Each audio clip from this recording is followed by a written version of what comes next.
अध्याय 191 नीली आग आत्मा। ये जियाओ मार्शल किंग दायरे के 5वें चरण को तोड़ने के बाद खड़ा हुआ और नीचे देखा। कुछ समय पहले यहाँ स्रोत द्रव से भरा एक छोटा तालाब हुआ करता था, लेकिन अब केवल एक गहरा गड्ढा ही बचा है। ये शियाओ ने भ्रम की संरचना हटा दी और बाहर चला गया। इस बार उसे कोई नहीं दिखा। ऐसा लग रहा है कि सभी लोग भूमिगत गुफा का हर हिस्सा तलाशने के बाद बाहर निकल चुके हैं। यहाँ किसी को न देखने का मतलब है कि भूमिगत गुफा के अंदर के सभी खजाने पहले ही प्रतिभाशाली लोगों द्वारा ले लिए गए हैं। ये शियाओ ने यहाँ खजाने की खोज में अपना समय बर्बाद नहीं किया। वह गुफा से बाहर चला गया और एक यादृच्छिक दिशा में उड़ गया। मार्शल किंग दायरे के 5वें चरण को तोड़ने के बाद उसकी उड़ान की गति बहुत तेज हो गई। पलक झपकते ही वह सैकड़ों मीटर आगे निकल गया और जल्द ही एक पहाड़ के सामने पहुंच गया, जिस पर ज्वालामुखी फट रहा था। यहाँ मौसम बहुत गर्म था। इस समय उसे अपने शरीर के अंदर जानवर की आग से कुछ हलचल महसूस हुई, जैसे वह यहाँ किसी चीज से डर रही हो। ये जियाओ आश्चर्यचकित था। ये पहली बार था जब बीस्ट फायर किसी चीज से डर गया था, लेकिन कुछ सोचने के बाद ये जियाओ तुरंत उत्साहित हो गया। प्राचीन गोली भगवान की यादों के साथ विलय के बाद ये जियाओ ने पहले से ही अग्नि आत्माओं के बारे में बहुत अधिक ज्ञान प्राप्त कर लिया है। वह उत्साहित हो गया क्योंकि उन यादों के अनुसार जानवर आग डर गई, क्योंकि उसे यहाँ सच्ची अग्नि आत्मा का अस्तित्व महसूस हुआ। गड़गड़ाहट, गड़गड़ाहट।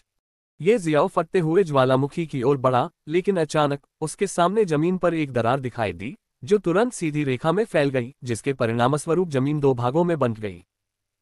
हे भगवान! ये जियाओ तैयार नहीं था और सीधे खाई में गिर गया, जो जमीन के 2 हिस्सों में विभाजित होने और एक गहरा गड्ढा बनने के बाद दिखाई दिया। उसके चेहरे पर एक तीखी आभा छा गई, जिससे ये शियाओ जैसे आदमी को, जिसके पास बीस्ट फायर था, पूरे शरीर में जलन महसूस होने लगी। ये देखा जा सकता था कि वह गर्मी कितनी तेज थी। उसने जल्दी से अपने शरीर को जलने से बचाने के लिए आत्मिक ऊर्जा से ढक लिया। उसे यकीन था कि एक मार्शल सम्राट दायरे के मार्शल कलाकार को भी यहाँ की गर्मी सहन करना मुश्किल होगा। वह बार बार नीचे गिर रहा था, वहां स्थिति और भी खराब होगी। दिव्य ड्रैगन के पंख। जब नीचे की जमीन ये शियाओ की दृष्टि में आई तो उसने तुरंत दिव्य ड्रैगन के पंखों का उपयोग किया और पूरी तरह से जमीन पर उतर गया। उसके सामने जो दिखाई दिया वह ज्वाला की नदी थी। उसने ये भी देखा कि यहाँ के पत्थर बहुत कठोर थे। वह समुद्री ड्रैगन भाले और अपनी वर्तमान साधना से भी उन्हें काट नहीं सकता था। आखिरकार ये पत्थर उच्च तापमान को सहन कर सकते हैं। अभी ये जियाओ को थोड़ा पछतावा हो रहा था। उसने सोचा कि उसे बिना सोचे समझे फटते ज्वालामुखी की ओर नहीं भागना चाहिए था। तापमान पहले से ही काफी भयावह था। उसे पूरा भरोसा था कि अगर मार्शल सम्राट दायरे के साधक यहाँ आएंगे तो वे भी जिंदा जल जाएंगे। सिर्फ वही व्यक्ति जिंदा बच सकता है जिसके पास बीस्ट फायर या फायर सोल हो, जो उन्हें यहाँ के तापमान का सामना करने में मदद कर सके। 2 घंटे बीत जाने के बाद ये शियाओ का पूरा शरीर पसीने से लथपथ हो गया था। उसे ऐसा लग रहा था जैसे वह पूरी तरह से सूख जाएगा। अचानक उससे लगभग 20 मीटर दूर जमीन पर एक गहरी दरार दिखाई दी। जैसे ही ये शियाओ ने एक कदम आगे बढ़ाया, उसे दरार के अंदर से एक शक्तिशाली गर्म धारा निकलती हुई महसूस हुई। पलक झपकते ही ये शियाओ को बहुत गर्मी महसूस हुई, जैसे उसे आग में जिंदा जलाया जा रहा हो। इस एहसास ने उसे अचानक जमीन पर लकवाग्रस्त कर दिया।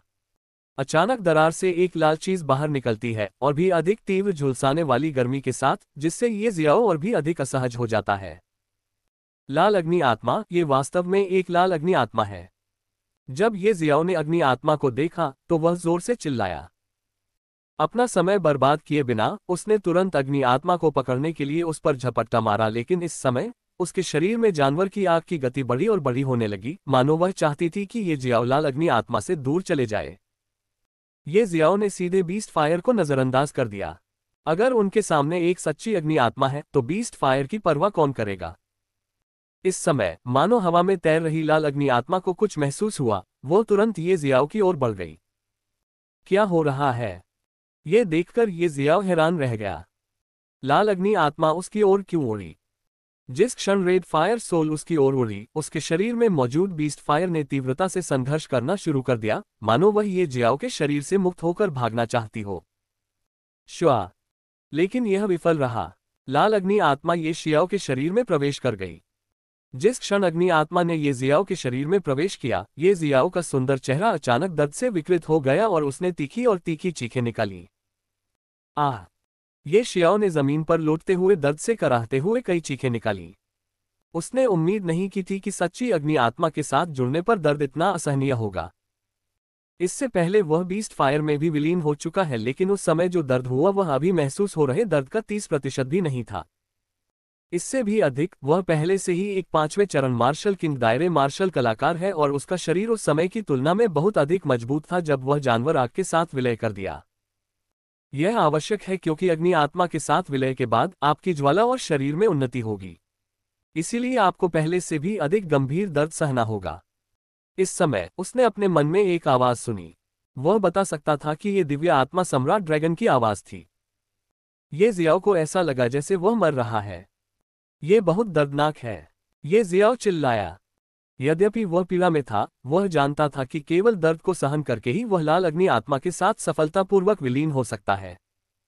आह!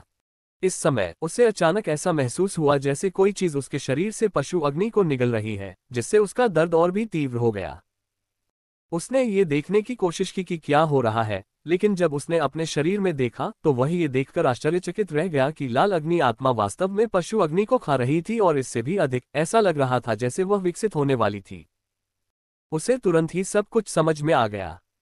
लाल अग्नि आत्मा ने उसके साथ विलय का निर्णय लिया क्योंकि उसके शरीर में पशु अग्नि थी, जो उसे विकसित होने और नीली अग्नि आत्मा बनने में मदद कर सकती थी।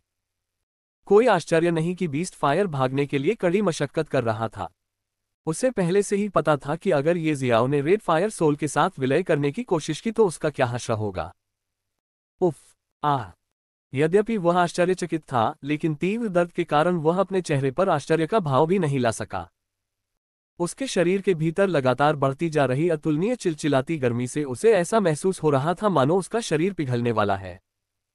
हालांकि वह खुश था क्योंकि उसका शरीर अभी भी ठीक था, हालांकि यह बहुत दर्दनाक था।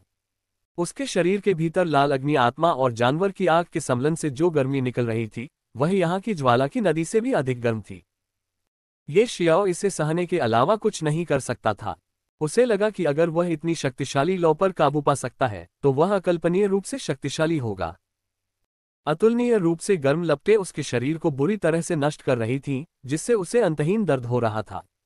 अगर उसकी इच्छाशक्ति इतनी मजबूत नहीं होती, तो वह बहुत पहले ही बेहोश हो जाता, लेकिन ऐसी परिस्थितियों में वह निश्चित रूप से बेहोश नहीं हो सकता था। उसके शरीर में दो प्रकार की अग्नियां इस समय एक दूसरे से भयंकर रूप से लड़ रही थीं। ये शियाओ को साफ पता था कि विलय की प्रक्रिया बहुत धीमी थी। ये सोचकर कि वह लंबे समय तक यहाँ दर्द सहते हुए ऐसे ही रहेगा, वह खुद को जोर से चिल्लाने से नहीं रोक सका। आग की नदी दिल दहला देने वाली चीखों से भर गई। धीरे धीरे समय बीतता गया और 5 दिन से अधिक समय के बाद अचानक उसकी आवाज बंद हो गई और आग की नदी फिर से शांत हो गई। हा हा हा, हा हा हा। कुछ देर की खामोशी के बाद एक घमंडी हंसी की आवाज आई। अचानक आग का एक खंभा फूट पड़ा और ये जियाओ अपनी पीठ पर नीले रंग के आग के पंखों की एक बड़ी जोड़ी के साथ आसमान की ओर बढ़ गया। वह सफलतापूर्वक लाल अग्नि आत्मा के साथ विलीन हो गया, जबकि लाल अग्नि आत्मा भी पशु अग्नि को भस्म करने के बाद नीली अग्नि आत्मा में विकसित हो गई। कुछ दिनों की यातना के बाद उसे आखिरकार वह इनाम मिला जिसका वह हकदार था। रसातल से बाहर निकलने के बाद वह बेतरतीब दिशा में उड़ता रहा। अध्याय 192 भेड़ियों का झुंड। ये घास का मैदान था। हरी घास गद्दे की तरह बिछी हुई थी। हवा के झोंके के साथ घास हल्की सी हिलती थी, मानो कोई हल्की लहर गुजरी हो। इस जगह की खूबसूरती अवर्णनीय थी। हालांकि एक युवक के अलावा इस खूबसूरत घास के मैदान में कोई और नहीं था। यह पूरी तरह से खाली था। आसपास कोई भूत भी नहीं था। वह युवक आसमान की ओर मुंह करके जमीन पर लेटा हुआ था। उसका एक हाथ माथे पर टिका हुआ था और दूसरा हाथ पेट पर। खतरा! अचानक इस क्षण वो युवक सतर्क हो गया और जल्दी से कूद गया। जीव! जिस क्षण वह युवक उछला, एक छोटा भूरा जीव अचानक उस स्थान पर प्रकट हुआ जहां वह लेटा हुआ था। यह एक भेड़िया था। जीव! जीव! जीव! जीव! इसी समय बहुत सारे भेड़िए बाहर कूद पड़े। वे हाथी जितने बड़े थे और उनकी आंखें लाल थीं और उनमें से खून की प्यासी आभा निकल रही थी। लानत है! वह युवक मन ही मन कोस रहा था और खुद को सतर्क करने के अलावा कुछ नहीं कर पा रहा था। ऐसा इसलिए था क्योंकि ये भेड़िए सभी वास्तव में 5वीं श्रेणी के जादुई जानवर थे। 10, 20, 30। उनकी संख्या लगातार बढ़ती ही गई। अंत में एक विशालकाय भेड़िया जो लगभग डायनासोर के आकार का था, बाहर कूद पड़ा, और इस अंतिम भेड़िए से ऐसी आभा निकल रही थी जो केवल छठी श्रेणी के जादुई जानवर से ही आ सकती है। यहाँ इतने सारे भेड़िए क्यों हैं? ये जियाओ आश्चर्यचकित और हैरान था जब उसने देखा कि इतने सारे भेड़िए उस स्थान पर आ गए हैं जहां वह कुछ क्षण पहले आराम कर रहा था। ये सही है, वो युवक कोई और नहीं बल्कि ये जियाओ था। अग्नि आत्मा के साथ विलय के बाद वह खजाने की खोज में कई स्थानों पर गया, लेकिन इस बार उसकी किस्मत खराब थी। उसे कोई अच्छी चीज नहीं मिली। लगभग 10 दिनों की खोज के बाद वह इस घास के मैदान में पहुंचे। यहाँ का वातावरण और माहौल देखकर उसने आराम करने का निर्णय लिया, लेकिन किसने सोचा था कि उसके आराम करने के कुछ ही देर बाद न जाने कहां से इतने भेड़िए कूद पड़ेंगे और उसे ऐसे घूरेंगे जैसे वे अपना भोजन देख रहे हों। ये सभी भेड़िए वास्तव में 5वीं श्रेणी के जादुई जानवर थे, और उनका नेता वास्तव में 6ठी श्रेणी का जादुई जानवर था। एक सामान्य 5वीं श्रेणी के जादुई जानवर की ताकत लगभग चौथे या 5वें चरण के मार्शल सम्राट रियल मार्शल कलाकार के बराबर होती है। यहाँ 50 से ज्यादा 5वीं श्रेणी के जादुई जानवर थे, और उनका नेता भी था जो एक 6ठी श्रेणी का जादुई जानवर था जो मार्शल एंसेस्टर रियल मार्शल कलाकार के बराबर था। यदि वहां केवल एक या दो 5वीं श्रेणी के जादुई जानवर होते तो ये जियाओ अभी भी उनसे लड़ सकता था, लेकिन यहाँ इतने सारे भेड़िए थे, ये जियाओ के लिए लड़ने का कोई मौका नहीं था। जब उसे एहसास हुआ कि जीतने का कोई रास्ता नहीं है तो वह जल्दी से भाग गया। चूंकि जीतने का कोई रास्ता नहीं था, इसलिए उसे भागना ही था। यही सबसे आसान रास्ता था। यदि ये शियाओ सचमुच भेड़ियों से लड़ने के लिए आगे बढ़ता तो उसे युद्ध नहीं कहा जाता, बल्कि वह खुद को मौत के हवाले करने जैसा होता। गर्जना, गर्जना, गर्जना। वह भागने लगा, जबकि वे भेड़िए दहाड़ते हुए उसके पीछे पीछे आए। उसका पीछा करना छोड़ने से इनकार कर दिया। उसने तभी राहत की सांस ली जब उसने देखा कि भेड़ियों का नेता उसका पीछा नहीं कर रहा है। लेकिन फिर भी 50 से ज्यादा 5वीं कक्षा के जादुई जानवर उसका पीछा कर रहे थे, जो कोई छोटी बात नहीं थी। वह अपनी सारी ऊर्जा सिर्फ अपनी जान बचाने के लिए भागने में लगा सकता था और स्पिरिट डिवोर एस्केप को अंजाम दे सकता था। हालांकि वह अपनी पूरी गति से भाग रहा था, फिर भी कुछ ही क्षणों में भेड़िए उसे पकड़ने में सफल हो गए। वे ये शियाओ के ठीक पीछे पहुंच गए और काटने के लिए अपना मुंह खोल दिया। उनके ऊपरी और निचले दोनों दांत कुदाल जैसे लंबे और तीखे थे, जो ठंडी रोशनी से टिमटिमा रहे थे। ये जियाओ ने समुद्री ड्रैगन भाला निकाला और हमले को रोकने के लिए इसे ढाल के रूप में इस्तेमाल किया। एक शक्तिशाली शॉक वेव ने उसे हिलाकर रख दिया, जिससे उसे इतना बुरा लगा कि वह लगभग खून थूकना चाहता था। और इस तरह के विराम के साथ भेड़ियों की बड़ी संख्या जो ठीक पीछे थी, करीब आ गई थी। अब हालात जिस तरह से चल रहे थे, वह निश्चित रूप से बचकर निकलने में असमर्थ था। गर्जन। अचानक एक जादुई जानवर की शक्तिशाली और भयानक दहाड़ गूंजी। ये शियाओ का दिल जोर से धड़क उठा। उसने पीछे मुड़कर देखा तो भेड़ियों का नेता, जो 6ठी श्रेणी का जादुई जानवर था, उसका पीछा कर रहा था। ये जियाओ के ठीक पीछे प्रकट होने में उसे ज्यादा समय नहीं लगा। रूपांतरित हो जाओ, ये जियाओ ने जल्दी से चिल्लाया और स्वर्ग भक्षण करने वाले दिव्य ड्रैगन में परिवर्तित हो गया। जियू। उसने फिर भी भेड़ियों के नेता से लड़ने का विकल्प नहीं चुना, बल्कि भाग जाने का फैसला किया। जैसे जैसे वह तेजी से भागता गया, उसकी गति 10 गुना बढ़ गई। गर्जन, गर्जना, गर्जना, गर्जना। ड्रैगन की आभा के कारण भेड़िए कुछ पल के लिए रुक गए। भेड़ियों का नेता सबसे पहले होश में आया। उसने जोर से दहाड़ लगाए और उसकी दहाड़ सुनकर उसके पीछे खड़े सभी भेड़िए भी होश में आ गए। वे भेड़िए भी गुस्से में दहाड़ रहे थे, लेकिन ये शियाओ उनसे दूर होता जा रहा था। आखिरकार ये शियाओ ने उन्हें पूरी तरह से पीछे छोड़ दिया था और उनकी आंखों में उसका कोई निशान नहीं बचा था। फू फू। आधे घंटे से ज्यादा दौड़ने के बाद ही ये जियाओ रुका। वह एक बार फिर अपने असली रूप में आ गया और जोर जोर से सांस लेने लगा। अब मुझे कहाँ जाना चाहिए? कुछ देर बाद उसने खुद से पूछा। पूरा गुप्त क्षेत्र बहुत बड़ा था। कुछ गुप्त क्षेत्रों के बारे में अफवाह थी कि वे आकार में एक देश के बराबर थे।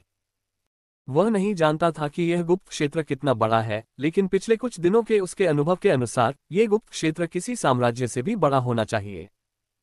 यह उसका पहली बार था जब वह किसी गुप्त क्षेत्र में प्रवेश कर रहा था और वह आश्चर्यचकित हुए बिना नहीं रह सका। उसे सब कुछ बहुत नया लग रहा था। उन्होंने एक बार फिर अपनी यात्रा शुरू की। ये कहा जा सकता है कि यह गुप्त क्षेत्र वास्तव में काफी बड़ा था। कई दिनों की यात्रा के बाद भी उसे एक भी व्यक्ति दिखाई नहीं दिया। कुछ दिनों के बाद वह एक बड़े पहाड़ के सामने पहुंचा। इस समय तक धीरे धीरे वहां और भी पेड़ उग आए थे और अब उनके आसपास सिर्फ घास ही मुख्य पौधे नहीं रह गए थे। ये सभी पेड़ एक हरे भरे मैदान में फैले हुए थे जो जहां तक नजर जाती थी वहां तक फैला हुआ था। यह एक अनोखा नजारा था। वहीं खड़े रहो। अचानक एक पेड़ की चोटी से आवाज सुनाई दी। ये जियाओ ने अपना सिर उठाया और देखा कि ऊपर एक व्यक्ति झुका हुआ था। वह व्यक्ति लगातार हाथ हिलाकर उसे आगे बढ़ने से रोकने का संकेत दे रहा था। उसकी नजरें इतनी तेज थीं कि वह देख सकता था कि दूसरे की बांह पर लगा निशान उसके हाथ के निशान जैसा ही है। क्यों? ये जियाओ ने पूछा। वह आदमी थोड़ा विद्रोही लग रहा था, लेकिन उसे ज्यादा डर था कि ये जियाओ चीजों को बिगाड़ देगा, इसलिए वह केवल इतना कह सका, हम एक 3 आंखों वाले अग्निबैल को मारने की तैयारी कर रहे हैं और यह वह घेराव क्षेत्र है जिसे हमने स्थापित किया है। उस 3 आंखों वाले अग्निबैल को लुभाया जाने वाला है और यदि आप प्रवेश करते हैं तो आप हमारी योजनाओं को बर्बाद कर सकते हैं। 3 आंखों वाला अग्निबैल 5वीं श्रेणी का जादुई जानवर था। यह बहुत उच्च स्तर का नहीं था, लेकिन इसकी 3 आंखों में से एक बहुत बड़ी चीज थी। यह अत्यधिक ठंड का प्रतिरोध कर सकता था, इसलिए साहसी लोगों के बीच ये बहुत मूल्यवान था, क्योंकि जब कोई उन जगहों की खोज करता था जो बहुत ठंडी होती थी तो ये बहुत उपयोगी होता था। परिणामस्वरूप बाहरी दुनिया में अग्नि नेत्र बैलों की संख्या बहुत कम रह गई थी तथा 3 आंखों वाले अग्नि बैल की आंखों की कीमत भी बहुत अधिक हो गई थी। जब इन लोगों को पता चला कि यहाँ 3 आंखों वाले अग्नि बैल हैं, तो यह अपरिहार्य था कि उनमें उनका शिकार करने की इच्छा उत्पन्न हुई। हालांकि 3 आंखों वाले अग्नि बैल झुंड में चलते थे और यदि वे भगदड़ मचाते तो केवल मार्शल सम्राट क्षेत्र के विशेषज्ञ या उससे ऊपर के लोग ही उनका विरोध कर पाते। जाहिर है इन लोगों में मार्शल सम्राट क्षेत्र का कोई भी व्यक्ति नहीं था, इसलिए उन्हें ये सोचने की जरूरत थी कि झुंड से किसी को कैसे लुभाया जाए। जब उनमें से कोई अपने झुंड से दूर होता तो वे उस पर हमला कर देते और उसे मार डालते। ये विचार एक पल में ये जियाओ के दिमाग में कौंध गए। वह थोड़ा मुस्कुराया और बोला, ये स्थान तुम्हारा नहीं है और मैं अपने रास्ते से यहाँ तक आ रहा हूँ, तो मुझे चक्कर लगाकर दूसरा रास्ता लेने की क्या जरूरत है? तुम। उस आदमी के पास बोलने के लिए शब्द नहीं थे, लेकिन फिर उसने तुरंत ये जियाओ को घूर कर देखा और चिल्लाया, अगर तुम नहीं भागे तो मैं तुम्हें अभी मार डालूंगा। मेरे सामने इतना घमंडी होने की हिम्मत मत करना। सास, क्या आप सच में बल प्रयोग करना चाहते हैं? ये जियाओ ने आह भरते हुए पूछा। अध्याय 193 तीव्र लड़ाई।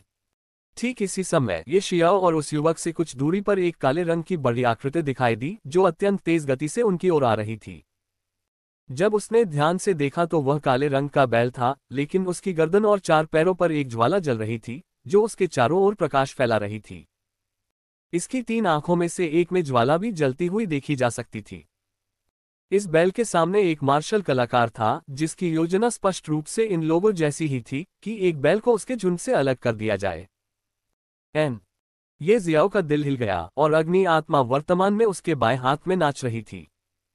जब नीली अग्नि आत्मा उसके हाथ पर प्रकट हुई तो मानो अग्नि आत्मा को कुछ महसूस हुआ, वह उसके हाथ पर और भी तीव्रता से जलने लगी। नीली अग्नि आत्मा 3 आंखों वाले अग्नि बैल की आंखों में जलती ज्वाला में बहुत रुचि रखती थी, वह उन्हें निगलना चाहती थी। ये शियाओ ने अपना सिर हिलाया, अपने हाथ में अग्नि आत्मा को देखा और कहा, अगर मुझे मौका मिला तो मैं इसे आपके लिए लाऊंगा। उसने कोई गारंटी नहीं दी क्योंकि उसे नहीं पता था कि इस समूह के लोगों की शक्ति का स्तर क्या है। उसने अब तक उनके समूह के सिर्फ 2 लोगों को ही देखा था। जब युवक ने देखा कि ये शियाओ हिल नहीं रहा है तो पेड़ के ऊपर वाला आदमी भी कुछ नहीं बोला। इसके बजाय वह बेचैनी से 3 आंखों वाले अग्नि बैल को घूरता रहा। आक्रमण करना। एक जोरदार चिल्लाहट निकली और 10 से अधिक लोग पेड़ों से नीचे कूद पड़े या घास से बाहर निकल आए और किसी तरह उस सांड को चारों ओर से घेर लिया। ये शियाओ की नजर उन पर पड़ी और उसने अपने दिल में उनकी संख्या गिन ली। 1 मार्शल किंग दायरे के 6ठे चरण में, 2 मार्शल किंग दायरे के 5वें चरण में, 3 मार्शल किंग दायरे के 4थे चरण में और अन्य 6 मार्शल किंग दायरे के 3रे चरण में हैं। कोई समस्या नहीं होनी चाहिए। यहाँ समस्या ये थी कि 3 आंखों वाला अग्नि सांड, 3 आंखों वाला अग्नि बैल 5वें चरण का जादुई जानवर था, लेकिन यह अनिश्चित था कि वह 5वें चरण में कहाँ था। ऐसा इसलिए था क्योंकि जादुई जानवरों की साधना प्रणाली मनुष्यों से अलग थी, इसलिए उनके स्तर को समझना बहुत मुश्किल था। ये 3 आंखों वाला अग्नि बैल 5वें चरण के अंत में लगता है। ये जियाओ के होठों के कोने फड़क उठे। 5वें चरण के अंत में इन लोगों पर अपने विरोधियों के रूप में पूरी तरह से हावी हो जाएगा। वह युद्ध कलाकार जो पेड़ के शीर्ष पर था, वह भी नीचे कूद गया और अपने साथियों के साथ मिलकर 3 आंखों वाले अग्नि बैल पर आक्रमण कर दिया। ये शियाओ ने बहुत संकोच नहीं किया, वो पेड़ पर चढ़ गया और उस आदमी की पिछली स्थिति में आकर दिलचस्पी के साथ तमाशा देखने लगा। 12 लोगों ने अपने हथियार निकाले और 3 आंखों वाले अग्नि बैल पर हमला करने लगे, लेकिन 3 आंखों वाले अग्नि बैल ने भी अपना भयानक रूप दिखाया और उन लोगों पर हिंसक रूप से हमला करना शुरू कर दिया। वास्तव में इसने अपने मुंह से बहुत शक्तिशाली आग के गोले भी उगले। उनमें से एक व्यक्ति ने लापरवाही से अपनी तलवार से उनमें से एक को रोकने का प्रयास किया, लेकिन वह उसे 2 टुकड़ों में नहीं काट सका, इसलिए आग का गोला सीधे उसके सीने में जा लगा और उसके शरीर में एक बड़ा छेद कर दिया, जिससे वह तुरंत मर गया। जब बाकी लोगों ने ये देखा तो शेष 11 लोगों के चेहरों के भाव एकदम बदल गए और वे अपनी हरकतों में और भी अधिक सावधान हो गए। लेकिन ये 3 आंखों वाला अग्नि बैल बहुत शक्तिशाली था। 5वें चरण के अंतिम चरण की शक्ति के सहारे ये पूरी तरह से अजेय था। वह अपने सींगों को उछालते हुए और टकराते हुए सभी पर हावी हो गया। ये कहने के बजाय कि वे उस पर हमला कर रहे थे, ये कहना अधिक उचित होगा कि वह उन पर कहर बरपा रहा था। Bang bang bang. Martial artist लगातार बैल द्वारा फेंके जा रहे थे जैसे कि वे बिजूका हों। भले ही उन्हें आग के गोले न लगे हों, लेकिन बैल के सींगों से छेदा जाना या उन पर वार किया जाना निश्चित रूप से अच्छा एहसास नहीं था। कुछ ऐसे भी थे जिनके पेट में छेद हो गया था और उनकी आंतें बाहर निकल आई थीं, जिससे तबाही का भयावह दृश्य बन गया था। वरिष्ठ भाई माँ, हमें अपनी अंतिम चाल का उपयोग करना चाहिए, मार्शल किंग दायरे के तीसरे चरण में मार्शल कलाकार ने कहा। भाड़ में जाओ। मार्शल किंग दायरे के छठे चरण में मार्शल कलाकार, जिसे वरिष्ठ भाई माँ के रूप में संबोधित किया गया था, ने शाप दिया और अनिच्छा से अपनी स्थानिक अंगूठी से एक तावीज निकाला और उसे अपने शरीर पर पटक दिया। सिर्फ एक 3 आंखों वाले अग्नि बैल को मारने के लिए मुझे एक शक्ति तावीज का उपयोग करना होगा। इससे ज्यादा लाभ नहीं बचेगा। बाकी सभी चुप थे क्योंकि सीनियर भाई माँ को सिर्फ इस बात की चिंता थी कि वे कितना पैसा कमा सकते हैं, और उन्हें उन लोगों की कोई चिंता नहीं थी जो घायल हुए या मारे गए। इससे वे बहुत दुखी और निराश महसूस कर रहे थे। वे पहले एक साथ नहीं थे। इसके बजाय वे सीनियर भाई माँ और उनके 2 साथियों से मिले थे जो मार्शल किंग दायरे के 5वें चरण में थे। बाद वाले की धमकियों और वादों के कारण वे इस शिकार दल में शामिल हो गए थे, लेकिन अब हालात को देखते हुए वे केवल 3 आंखों वाले अग्नि बैल को विचलित करने के लिए चारा और उपकरण थे। माँ उपनाम वाले युवक ने जो ताबीज निकाला उसका असर तुरंत दिखने लगा। वरिष्ठ भाई माँ जोर से दहाड़े और अविश्वसनीय रूप से वास्तव में अपने पहले से दुगुने आकार तक फूल गए। पा पा पा। उसके शरीर के कपड़े तुरंत टुकड़े टुकड़े हो गए। उसके शरीर पर असंख्य नसें उभरी हुई थीं, उसकी मांसपेशियां मजबूत थीं जो शक्ति से भरी हुई लग रही थीं। शक्ति तावीज, जिसमें दावा किया गया था कि चमत्कार अत्यधिक शक्ति के माध्यम से प्राप्त किए जा सकते हैं, क्योंकि पर्याप्त शक्ति अपने रास्ते में आने वाली किसी भी चीज पर हावी होने में सक्षम होगी। ये शियाओ पहले से ही प्राचीन संरचना देवता की यादों के साथ विलीन हो चुका था और वह ताबीज भी अंकित कर सकता था, लेकिन ऐसा करने के लिए उसे बहुत सारी सामग्रियों की आवश्यकता थी। 3 आंखों वाले अग्नि बैल ने बड़े भाई माँ को भय से देखा। इस मानव ने उसे खतरे का एहसास कराया। वह रुक गया, अपने सींगों को बड़े भाई माँ पर निशाना बनाया और उसके अगले खुरों ने लगातार जमीन पर धंसना शुरू कर दिया। जाओ और मर जाओ। वरिष्ठ भाई माँ ने क्रोध में दहाड़ते हुए अपने हाथों में धातु की छड़ लहराई और 3 आंखों वाले अग्नि बैल पर हमला किया। 3 आंखों वाला अग्नि बैल स्पष्ट रूप से क्रूर बल वाला था और चकमा देना उसके लिए अच्छा नहीं था। इसलिए इस तरह के हमले का सामना करने पर उसका चकमा देने का कोई इरादा नहीं था। इसके बजाय उसने इस हमले का सामना करने के लिए अपने सींग उठाए। टकराना। धातु की छड़ बैल के सींगों पर लगी, जिससे आग की चिंगारी की बारिश हुई। 3 आंखों वाले अग्नि बैल का अगला पैर जमीन में धंस गया और उस बिंदु से ठीक पहले रुक गया जहां उसका पैर उसके शरीर से जुड़ता था। इस बीच धातु की छड़ भी प्रभाव के कारण बाहर निकल गई, जिससे वरिष्ठ भाई माँ के अंगूठे और तर्जनी के बीच का जाल फट गया और तुरंत खून बहने लगा। जब ये शियाओ ने ये देखा तो वह अपना सिर हिलाए बिना नहीं रह सका। मन ही मन सोच रहा था कि ये 2 बेवकूफ हैं जो वास्तव में इस तरह से सबसे बेवकूफी भरे तरीके से ताकत का इस्तेमाल कर रहे हैं। लेकिन अगर एक बेवकूफ दूसरे बेवकूफ से लड़ रहा था तो यह अच्छा था। इस तरह के आमने सामने के संघर्ष में विजेता का फैसला बहुत जल्दी हो जाता है। 3 आंखों वाले अग्नि बैल ने अपने पैरों से बल लगाया और तुरंत जमीन से उछल पड़ा। हालांकि इस आमने सामने की टक्कर के बाद अब उसमें भय की भावना और भी प्रबल हो गई थी, और अब वह लापरवाही से हमला करने की हिम्मत नहीं कर पा रहा था। इसके बजाय वह अपनी आंखों में अत्यंत सावधानी के साथ वरिष्ठ भाई माँ को घूर रहा था। जादुई जानवरों को समझने में पहली प्राथमिकता जीवित रहना थी। मेरे साथ हमला करो और हम इस जानवर को मार देंगे, वरिष्ठ भाई माँ ने सख्ती से कहा। उसे दूसरों की मदद की जरूरत थी ताकि वह हमला करने का मौका बना सके। कोई भी हमला नहीं करना चाहता था क्योंकि सीनियर भाई माँ ने पहले ही एक शक्ति तावीज का इस्तेमाल कर लिया था। ये चीज बहुत महंगी थी, 3 आंखों वाले अग्नि बैल के मूल्य से ज्यादा नहीं, इसलिए अगर वे बाद वाले को भी मार देते तो सीनियर भाई माँ सबसे बड़ा हिस्सा लेते और बाकी लोगों को कितना मिलता। कुछ 100 निम्न श्रेणी के स्पिरिट पत्थरों के लिए अपनी जान जोखिम में डालना, ऐसा कौन करना चाहेगा? लेकिन वे ऐसा नहीं कर सकते थे। वरिष्ठ भाई माँ उन पर भयंकर रूप से घूर रहे थे। जो भी नहीं लड़ेगा वह निश्चित रूप से वरिष्ठ भाई माँ द्वारा मारा जाने वाला पहला व्यक्ति होगा। यहाँ कोई कानून नहीं था। उन्हें खुद को लड़ने के लिए मजबूर करना पड़ा, लेकिन हर कोई एक दूसरे से ज्यादा सतर्क था। 3 आंखों वाले फायर बुल से टकराने या उसके आग के गोले से गोली लगने से डरता था। अन्यथा भले ही वे मरे नहीं, लेकिन वे अपना आधा जीवन खो देंगे। हालांकि वे कमजोर थे, लेकिन वे कम से कम 3 आंखों वाले अग्नि बैल का ध्यान अपनी ओर आकर्षित कर सकते थे। वरिष्ठ भाईमा ने इसका फायदा उठाते हुए हमला किया और एक जोरदार बूम ध्वनि के साथ फिर से एक महान युद्ध शुरू हो गया। अध्याय 194 हताश लड़ाई। वरिष्ठ भाईमा अब 3 आंखों वाले अग्नि बैल के बराबर लड़ने में सक्षम थे। 6 से अधिक सहायकों के साथ स्वाभाविक रूप से उनका ऊपरी हाथ था। वरिष्ठ भाईमा से कमर और पीठ पर कई बार झेलने के बाद 3 आंखों वाले अग्नि बैल ने डर दिखाया। वह भागना चाहता था। हालांकि सीनियर ब्रदर माँ और बाकी लोगों ने पहले ही इतनी बड़ी कीमत चुका दी थी कि वे अपने शिकार को भागने नहीं दे सकते थे। स्वाभाविक रूप से उन्होंने अपनी पूरी ताकत से उसका रास्ता रोक दिया और जल्द ही 3 आंखों वाला फायर बुल चोटों से छलनी हो गया। 3 आंखों वाले अग्नि बैल को पता था कि अब बचकर निकलना असंभव है, इसलिए उसने एक दृढ़ निश्चयी वातावरण से भरा एक भयंकर रूप धारण कर लिया। यह एक हताश लड़ाई शुरू करने वाला था। 3 आंखों वाले अग्नि बैल में एक जन्मजात क्षमता है, सभी क्षेत्रों का विनाश, जो इसके शरीर के भीतर अग्नि शक्ति के स्रोत को एक बार में प्रज्वलित करता है। इससे होने वाला नुकसान बेहद भयानक है। हालांकि इससे अग्नि आंखों वाले बैल की अग्नि शक्ति का स्रोत भी नष्ट हो जाएगा, जिसके कभी ठीक होने की कोई संभावना नहीं है। ये शियाओ ने बहुत धीमी आवाज में खुद से कहा। यह स्पष्ट था कि वरिष्ठ भाई माँ और अन्य लोग 3 आंखों वाले अग्नि बैल की अंतिम क्षमता के बारे में नहीं जानते थे। वे लगातार 3 आंखों वाले अग्नि बैल पर हर तरफ से आक्रामक हमला कर रहे थे। सभी लोग थोड़ा और प्रयास करें, ये 3 आंखों वाला अग्नि बैल अपने अंत तक पहुंचने वाला है। यद्यपि 3 आंखों वाले अग्नि बैल की आंखें सबसे मूल्यवान हैं, लेकिन यदि उसके शरीर में एक बेज़ोआ है तो ये काफी लाभदायक होगा। बेज़ोआ एक छोटा सा पथरीला पदार्थ है जो कुछ जादुई जानवरों के पेट में बनता है, जिसका उपयोग विभिन्न बीमारियों के लिए मारक के रूप में किया जाता था।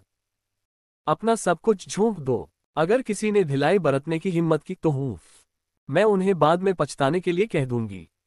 वरिष्ठ भाई माँ और अन्य 2 के सख्त आदेशों के तहत सभी को अपने हमलों में अधिक ताकत लगाने के लिए मजबूर होना पड़ा, जिससे वरिष्ठ भाई माँ को हमला करने के अधिक अवसर मिले। वाह! 3 आंखों वाले अग्नि बैल के शरीर से भयंकर आग निकली। एक साथ हजारों आग के गोले चारों दिशाओं में निकल पड़े। पीछे हटने के अलावा किसी के पास इससे बचने का कोई मौका नहीं था। हालांकि जिस गति से ज्वाला फूटी वह बहुत तेज थी। केवल वरिष्ठ भाई माँ और उनके साथी, जो दूसरों की तुलना में उच्च साधना स्तर पर थे, ही फूटती हुई ज्वाला के क्षेत्र से बच निकलने में कामयाब रहे, जबकि अन्य सभी जलकर राख हो गए। बचने के बावजूद वरिष्ठ भाई माँ और उनके साथियों के शरीर पर कई जले हुए निशान थे, एक काला धब्बा और एक जला हुआ धब्बा जो काफी पीटे हुए लग रहे थे। धप! इस अंतिम हमले के बाद 3 आंखों वाले अग्नि बैल में खड़े होने की ताकत नहीं बची और वह धड़ की आवाज के साथ जमीन पर गिर पड़ा। लानत है, लानत है! बड़े भाई माँ ने दर्द से कराहते हुए कहा, मुझे ठीक होने के लिए बहुत सारी दवाइयां बर्बाद करनी पड़ेंगी। इस बार वास्तव में लगभग कोई लाभ नहीं है। किसी भी हालत में हमने इस राक्षसी जानवर को मार गिराया। अन्य 2 युवकों में से एक मुस्कुराया और आगे बढ़कर 3 आंखों वाले अग्नि बैल के मस्तिष्क में एक और वार किया। बैल के अंग अचानक ऐंठ गए और फिर गतिहीन हो गए। इसका जीवन समाप्त हो गया। हालांकि हमें अभी भी किसी से छुटकारा पाना है। वरिष्ठ भाई माँ अपनी छड़ी लेकर उस पेड़ की ओर चले गए जहां ये शियाओ बैठा था। उन्होंने एक मुस्कान दिखाए और कहा, बच्चे, तुमने सोचा था कि मुझे तुम्हारे जैसा चूहा नहीं मिलेगा। ये शियाओ मुस्कुराया। जब वह पहले आया था तो उसने अपनी उपस्थिति नहीं छिपाई और एक आदमी से थोड़ी देर बात की। आसपास के लोगों ने स्वाभाविक रूप से उसे पहचान लिया। इसमें गर्व करने वाली क्या बात थी? इतने सारे लोग मर गए, फिर भी तुम बचना चाहते हो। वरिष्ठ भाई माँ ने हमला करने के लिए अपनी छड़ी घुमाते हुए व्यंग्य किया। पेंग। धातु की छड़ बड़े पेड़ से टकराई, जिससे पेड़ तुरंत टूट गया। विशाल तना नीचे गिर गया और जमीन भी झटके से हल्की सी हिली। ये शियाओ उछलकर पास ही जमीन पर गिर पड़ा। उसकी आंखों में ठंडक थी और उसने कहा, हमारे बीच कोई शिकायत या नफरत नहीं है, फिर भी तुम मुझे मारने की कोशिश कर रहे हो। हम पर चोट लगने का आरोप नहीं लगाया जा सकता। अगर आप हम पर तब हमला करेंगे जब हम अपने घाव भर रहे होंगे, तो क्या हम रक्षात्मक नहीं होंगे? इसलिए कृपया आपको अभी जाकर मर जाना चाहिए। वरिष्ठ भाई माँ ने ठंडे स्वर में कहा। ये शियाओ हंसा और फिर बोला, तुम्हें इतना भरोसा कैसे है कि तुम मुझे हरा दोगे? हाँ हाँ हाँ हाँ। बड़े भाई माँ और उनके दो साथी जोर से हंसे। तुम्हारा जैसा छोटा मोटा बच्चा हमसे लड़ने की हिम्मत कैसे कर सकता है? ये शियाओ ने अपना सिर हिलाया और कहा, मैं वास्तव में शांत रहने का नाटक नहीं करना चाहता, लेकिन तुम तीनों सुअर के सिर ऐसे व्यक्ति हो जिन्हें मैं निश्चित रूप से नष्ट करने में सक्षम हूं। धृष्टता, उनमें से एक ने कहा। ब्लेड ने उनके हाथ में एक ठंडी चमक बिखेरी जो ये जियाओ की ओर कट रही थी। वह युवक मार्शल किंग दायरे के 5वें चरण में था, ये जियाओ के समान, और जब वह बुरी तरह से घायल हो गया तो उसने सोचा कि वह ये जियाओ की देखभाल आसानी से कर सकता है। वरिष्ठ भाई माँ और अन्य व्यक्ति जो मार्शल किंग दायरे के 5वें चरण में थे, खुशी से मुस्कुराए और देखते रहे। ये जियाओ आगे बढ़ा। उसके हाथ में समुद्री ड्रैगन भाला दिखाई दिया जिसे उसने जोर से घुमाया। क्या? वरिष्ठ भाई माँ और दूसरा व्यक्ति एक ही समय में आश्चर्य से चिल्ला उठे, लेकिन तुरंत ही उन्होंने अपना संयम पुनः प्राप्त कर लिया। वे दोनों चिल्ला उठे क्योंकि ये जियाओ के समुद्री ड्रैगन भाले ने उस युवक के हमले को आसानी से रोक दिया था। ड्रैगन पंजे। ये जियाओ ने अचानक अपने एक हाथ को ड्रैगन के पंजे में बदल दिया और उस युवक पर वार किया जिसने उस पर हमला किया था। वह युवक अभी भी सदमे में था क्योंकि उसे उम्मीद नहीं थी कि ये जियाओ उसके हमले को आसानी से रोक पाएगा। वह ये जियाओ के अगले हमले के लिए तैयार नहीं था जो बहुत भयानक था। पू पू। एक चमकदार रोशनी चमक उठी और वरिष्ठ भाई माँ ने देखा कि मार्शल किंग दायरे के 5वें चरण में उस मार्शल कलाकार के शरीर पर मांस को ये जियाओ के ड्रैगन के पंजे द्वारा टुकड़ों में काट दिया गया था। अध्याय 195। एक वार में हत्या। अपने साथी के शव को देखकर बड़े भाई माँ और दूसरे व्यक्ति के होश उड़ गए और उनकी आंखें पीतल की घंटी से भी बड़ी हो गईं। इस दृश्य ने उनके विश्व दृष्टिकोण को पूरी तरह से तोड़ दिया। मार्शल किंग दायरे के 5वें चरण में कोई व्यक्ति ये शियाओ के एक ही हमले से तुरंत मारा गया। इस पर कौन विश्वास करेगा? यहां तक कि वे लोग भी जिन्होंने इसे अपनी आंखों से देखा था, इस पर विश्वास नहीं कर सके। आपकी साधना निश्चित रूप से छोटी नहीं है, वरिष्ठ भाई माँ ने दांतों तले उंगली दबाते हुए कहा। ये शियाओ ने मुस्कुराते हुए कहा, तो फिर तुम मुझे कितना मजबूत समझते हो? वरिष्ठ भाई माँ को समझ में नहीं आया कि क्या कहें। वह आभा निश्चित रूप से 5वें चरण मार्शल किंग दायरे के मार्शल कलाकार की थी, लेकिन ध्यान से जांच करने के बाद ये निश्चित रूप से 5वें चरण मार्शल किंग दायरे की सामान्य साधना से अधिक मजबूत थी। तुम्हारी साधना चाहे जो भी हो, तुम केवल मर सकते हो, वरिष्ठ भाई माँ ने दहाड़ते हुए कहा। उनका शक्ति तावीज अभी भी प्रभावी था और इस शक्ति के साथ वह अभी भी असीम रूप से आश्वस्त थे। हांग। वह अपनी धातु की छड़ को घुमाता हुआ आया। चूंकि उसकी गति बहुत तेज थी और उसकी ताकत बहुत ज्यादा थी, इसलिए जहां भी धातु की छड़ जाती, हवा के भंवर बन जाते। ये शियाओ थोड़ा मुस्कुराया, उसके पैर हिल गए और उसका शरीर तुरंत भूत की तरह हिलने लगा। यद्यपि वरिष्ठ भाई माँ मार्शल किंग क्षेत्र के 6ठे चरण पर थे, लेकिन शक्ति तावीज पर निर्भर होने के कारण उनकी शक्ति इस हद तक बढ़ गई कि वे 3 आंखों वाले अग्नि बैल जैसे 5वें चरण के जादुई जानवर से भी लड़ सकते थे और उसे मार भी सकते थे। खैर, सीनियर ब्रदर माँ को 3 आंखों वाले फायर बुल के आखिरी वार से भारी चोट लगी और उनकी ताकत में भारी गिरावट आई।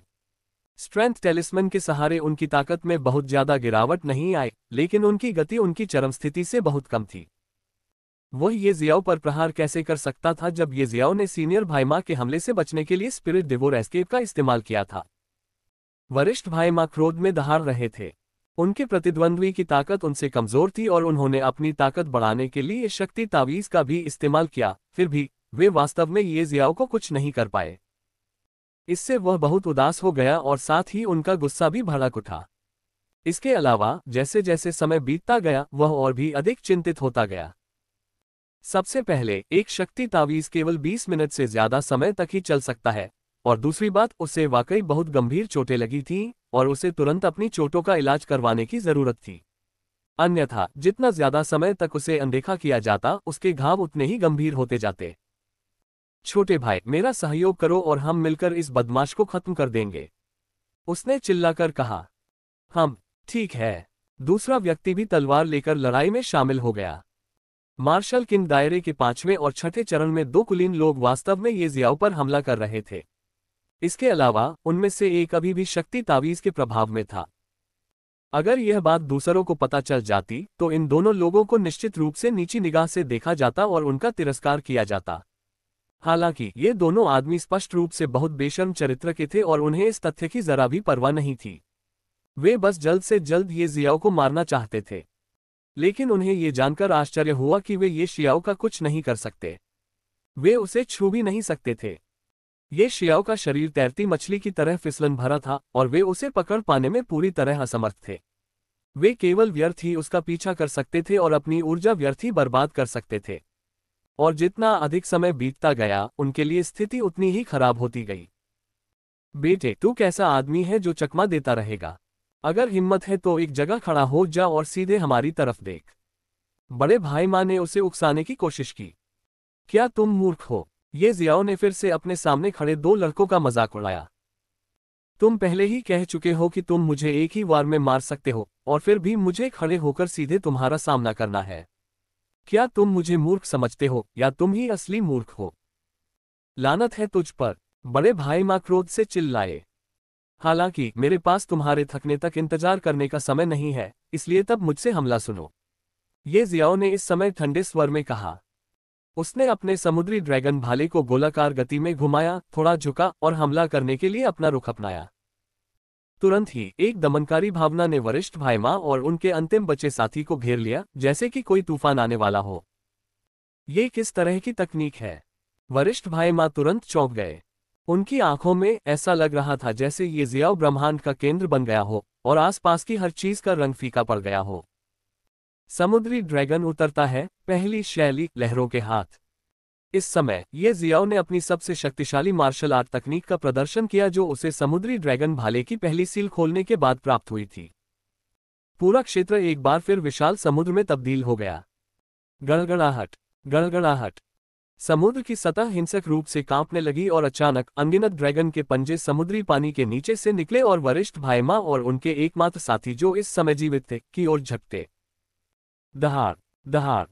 हजारों मीटर के पूरे क्षेत्र में भयानक ड्रैगन की दहाड़ गूंज उठी। वरिष्ठ भाई माँ और उनके साथी इतने डरे हुए थे कि वे ये जियाओ के हमले से बचने की कोशिश करना भी भूल गए। ड्रैगन के अनगिनत पंजों ने दोनों युवकों के शरीर को चीर दिया, जिससे उनके शरीर कई टुकड़ों में अलग हो गए। बड़े भाई माँ और उनके छोटे भाई दोनों की मृत्यु ऐसी हुई जिसकी उन्होंने कभी उम्मीद नहीं की थी। दरअसल उनकी मृत्यु एक ऐसे व्यक्ति के हाथों हुई जिसे उन्होंने कुछ समय पहले एक चींटी के रूप में देखा था। इस क्षण विशाल समुद्र भी लुप्त हो गया और दोनों युवकों के शरीर के टुकड़े जमीन पर रह गए, जो पहले से ही उन दोनों के खून के कारण लाल रंग में रंग चुकी थी। उनके शवों के टुकड़ों को देखकर ये जियाओ ने अपना सिर थोड़ा हिलाया और 3 आंखों वाले अग्नि बैल की लाश की ओर चल दिया। अध्याय 196, एक और भगवान की यादें। ये शियाओ 3 आंखों वाले अग्नि बैल के सामने पहुंचा। अग्नि आत्मा लगातार अपने विचार उस तक पहुंचा रही थी जैसे कि वह 3 आंखों वाले अग्नि बैल की आंख को निगलना चाहती हो। उसने पहले आग जलाई, फिर बैल की एक टांग काटकर उसे आग पर भूनना शुरू किया। इस बीच उसने बैल की आंखें भी निकाल ली और उन्हें अपने बाएं हाथ में पकड़ लिया। अग्नि आत्मा बाहर निकली और नेत्रगोलक को घेर लिया, जो वास्तव में बहुत तेज गति से सिकुड़ने लगे। बस कुछ ही पलों में वे राख में बदल गए, जबकि अग्नि आत्मा वापस ये शियाओ के बाएं हाथ में चली गई। 3 आंखों वाले अग्नि बैल की नेत्रगोलक को परिष्कृत करने के बाद नीली अग्नि आत्मा वास्तव में और भी अधिक शक्तिशाली हो गई। कुछ ही देर में बैल के पैर से एक मनमोहक खुशबू आने लगी।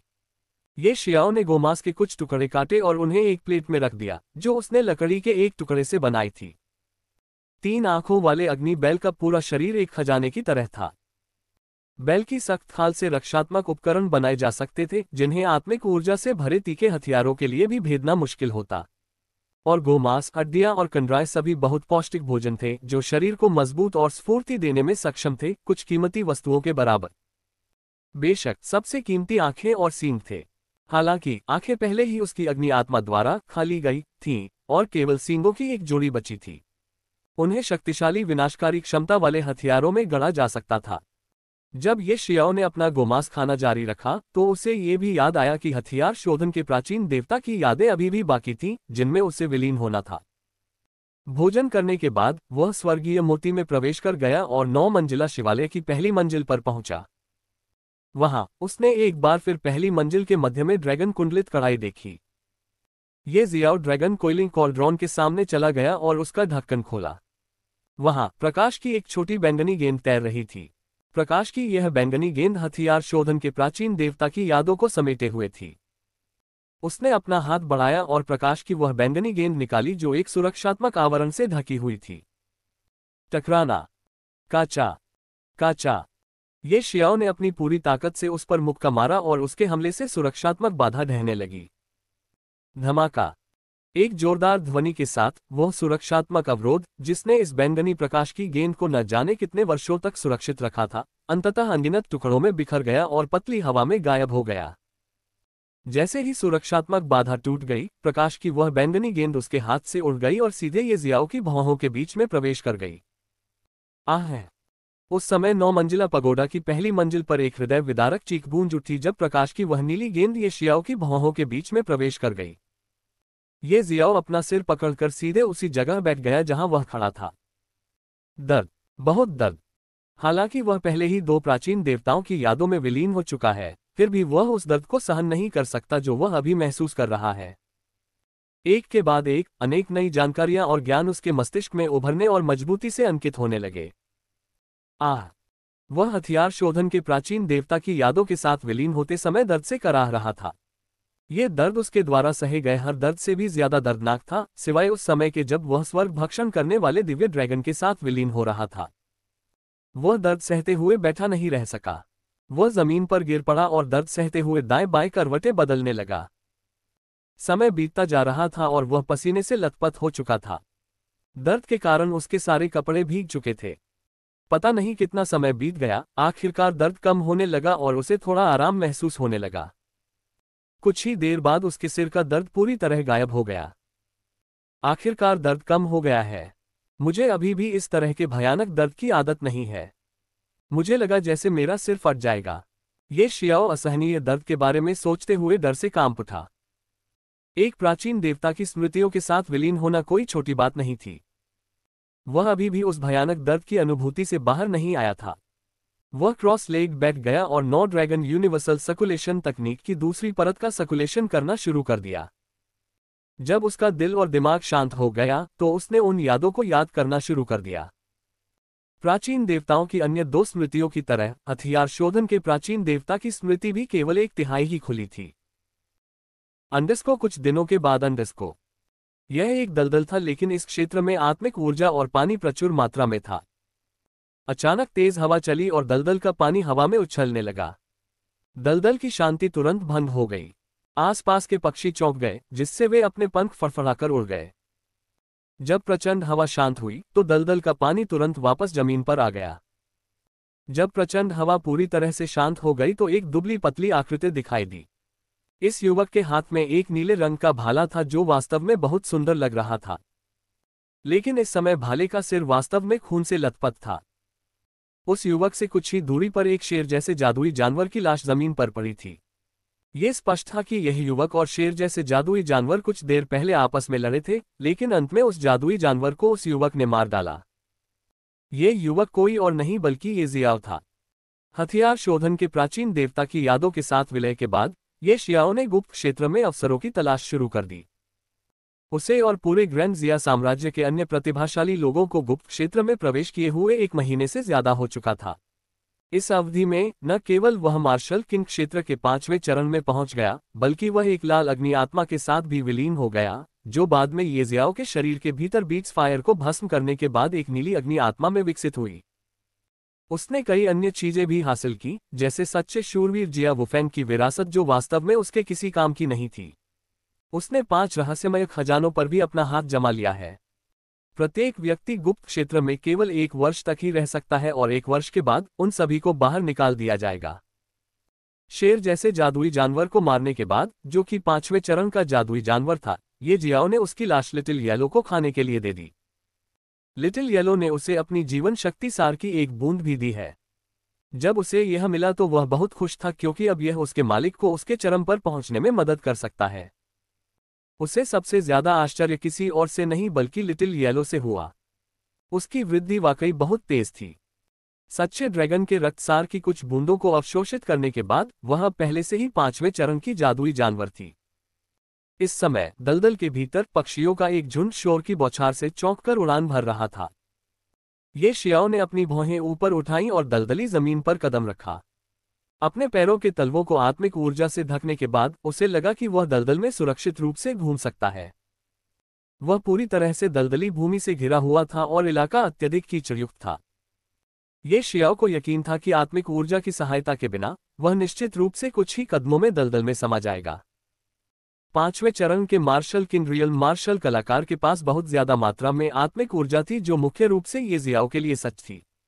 अपने पैरों के तलवों को आत्मिक ऊर्जा से ढंककर पानी की सतह पर चलना कोई विशेष रूप से कठिन तकनीक नहीं थी। जब उसके पैर पानी की सतह के संपर्क में आए तो जो छप छप की आवाजें उत्पन्न हुईं, वे इस विशाल और खुले क्षेत्र में दूर तक फैल गईं। उसके चारों ओर दलदल से लगातार आ रही अजीब आवाजों के कारण उसके चेहरे पर तनाव आ गया और वह सतर्क हो गया। जैसे जैसे ये जियाओ अकेले आगे बढ़ रहा था, उसकी आंखें लगातार अपने आसपास की चीजों को स्कैन कर रही थी, इस उम्मीद में कि कहीं कोई दुर्लभ औषधीय जड़ी बूटी न मिल जाए।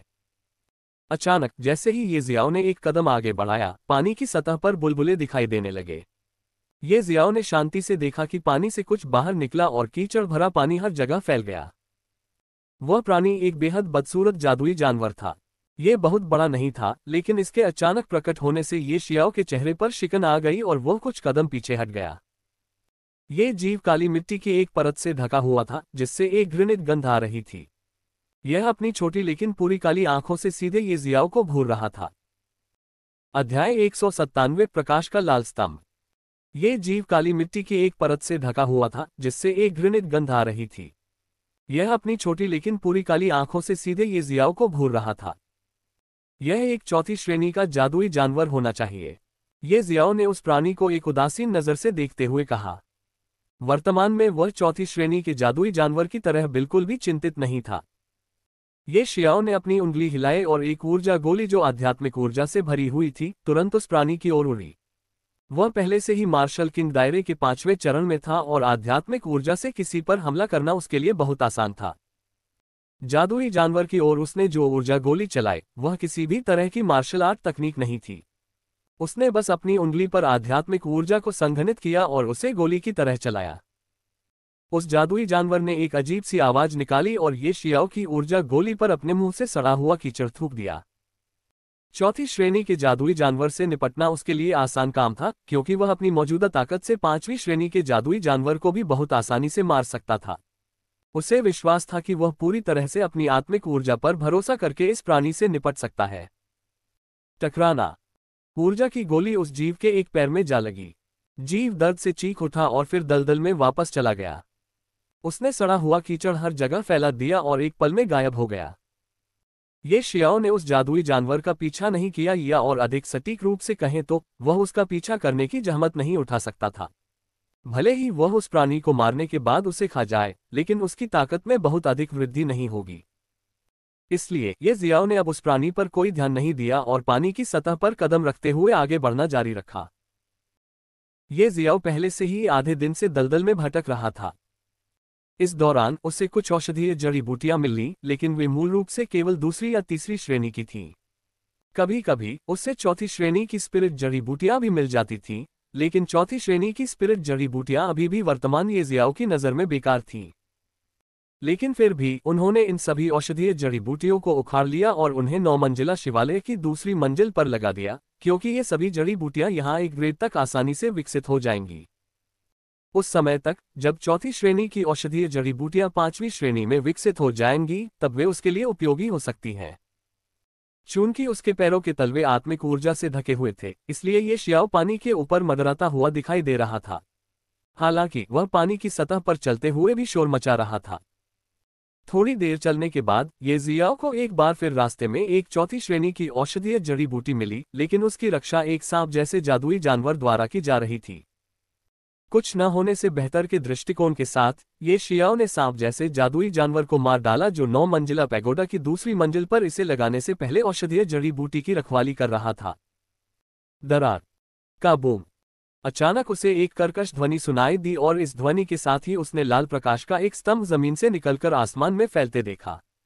उस लाल प्रकाश के कारण पूरा आसमान लाल हो गया। वह प्रकाश का स्तंभ क्या है? लाल बत्ती का खंभा देखकर ये जियाओ सदमे में खुद से सवाल करने से खुद को नहीं रोक सका। किसी ने अवश्य ही किसी स्थान पर किसी प्रकार का प्रतिबंध तोड़ा होगा। खैर, कभी कभी जब इस प्रकार का प्रकाश आकाश में चमकता है तो इसका अर्थ है कि किसी ने अवश्य ही किसी स्थान पर किसी प्रकार का प्रतिबंध तोड़ा होगा, जहां लोग अपने लिए अच्छे खजाने और अवसर पा सकते हैं। मेरी राय में आपको उस स्थान पर जाना चाहिए जहां लाल प्रकाश का स्तंभ है। यह दिव्य आत्मा सम्राट ड्रैगन था जो इतने समय से सो रहा था। अचानक उसने अपनी आंखें खोली और कहा। ये शियाओ ने अपना सिर हिलाया और तुरंत उस स्थान की ओर बढ़ गया जहां से लाल प्रकाश का वह स्तंभ निकलकर आकाश में फैल गया था। प्रकाश का वह स्तंभ दलदल से बहुत दूर से उभरा जहां ये जियाओ कुछ अवसरों की तलाश कर रहा था। वह दिन रात बिना रुके यात्रा करता रहा और पहाड़ की चोटी पर तेजी से आगे बढ़ता रहा, कभी कभी नीचे की गतिविधियों पर नजर रखता था। उसने 5वें चरण के नीचे सभी मार्शल कलाकारों और जादुई जानवरों को पूरी तरह से नजरअंदाज कर दिया और उन पर एक नजर भी नहीं डाली। अंततः रात में लगभग 200 किलोमीटर चलने के बाद आकाश उज्ज्वल हो गया और विशाल सूर्य चमक उठा, जिससे कुछ विशाल पर्वतों की आकृति की पूरी रूपरेखा प्रकाशित हो गई। ये शियाओ ने चुपचाप नीचे देखा जहां वह खड़ा था और उसे एहसास हुआ कि आगे लोगों का एक समूह था जो तेजी से आगे बढ़ रहा था। कुछ आकृतियां थीं जो उसे विशेष रूप से परिचित लग रही थीं, चाहे वह उन्हें कैसे भी देखे। दरअसल वह उनसे किसी भी तरह से परिचित नहीं था। उसने उन्हें सिर्फ एक बार गुप्त क्षेत्र में प्रवेश करने से पहले बर्फ के पहाड़ पर देखा था। जब ये शियाओ ने ध्यान से उस दिशा को देखा जिस ओर लोगों का ये समूह जा रहा था, तो उसने देखा कि वे भी उसी स्थान की ओर बढ़ रहे थे जहां से प्रकाश का वह लाल स्तंभ आकाश की ओर उठ रहा था। उसे तुरंत समझ में आ गया कि न केवल उसने बल्कि गुप्त क्षेत्र के सभी लोगों ने भी इस प्रकाश स्तंभ को देखा होगा और सभी दिशाओं से उसकी ओर बढ़ रहे होंगे। ये शियाओ तुरंत एक बार फिर बाहर भागा। अपनी पूरी देह को एक खूंखार बाघ की तरह आगे की ओर धकेलते हुए वह किसी भी चीज की परवाह किए बिना आगे बढ़ गया। लोगों के उस समूह ने कुछ महसूस किया और तुरंत सावधानी से ऊपर देखा, केवल ये देखने के लिए कि ये जियाओ एक पल में चुपचाप और फुर्ती से जमीन पर उतरा, जिसने सभी को इस हद तक चौंका दिया कि वे सभी अचंभित और हतप्रभ रह गए। ये जियाओ। उनमें से एक ने ये जियाओ की आकृति देखकर चिल्लाया। उसके समूह के सभी लोग, जिसमें वह भी शामिल था, वहीं पर अचंभित रह गए, एक पल के लिए भी हिलने में असमर्थ। हाँ, मैं ये जियाओ हूं। ये जियाओ ने अपना सिर हिलाया और कोई बहाना नहीं बनाया कि वह ये जियाओ नहीं बल्कि कोई और है। तो पता चला कि भाई ये जियाओ आ गए हैं। मैं जियांग यूनफेई इन दिनों हमेशा आपका नाम सुन रहा हूं। समूह में से एक युवक, जो इस समूह का नेता भी लग रहा था, ने तुरंत एक ईमानदार चेहरे के साथ अपना हाथ उठाया और ये जियाओ की ओर अपनी मुट्ठी बांधते हुए उसे उसका नाम बताया। ये जियाओ को पता था कि जियांग यूनफेई नामक ये युवक किस बारे में बात कर रहा था। इससे पहले भूमिगत गुफा में उसे सच्चे शूरवीर जिया वुफेंग की विरासत प्राप्त हुई थी और उसके बाद उसे 5 रहस्यमय रैंक के हथियार भी मिले थे जो अपने आप ही उसकी ओर उड़कर आए थे। वहां बहुत से लोग थे जिन्होंने ये दृश्य देखे थे, इसलिए ये स्पष्ट था कि उनके बारे में खबर जंगल में आग की तरह फैल गई है। स्वाभाविक रूप से भूमिगत गुफा में उन 5 लोगों को मारने की खबर भी अन्य खबरों के साथ फैल गई होगी, जिसके कारण इन लोगों ने उसे कम आंकने की हिम्मत नहीं की। ये शियाओ मुस्कुराया और कहा, तुम मेरी चापलूसी कर रहे हो, मैं तो कोई नहीं हूं। युवा मास्टर, ये आप बहुत विनम्र हैं। जियांग यूनफेई ने मुस्कुराते हुए कहा, युवा मास्टर, ये एक महान व्यक्ति की विरासत प्राप्त करने में सक्षम है और आपने 5 रहस्यमय हथियार भी छीन लिए हैं, आप कैसे कुछ नहीं हो सकते। जैसा कि ये जियाओ ने उम्मीद की थी, उसके बारे में खबर पहले ही फैल चुकी है।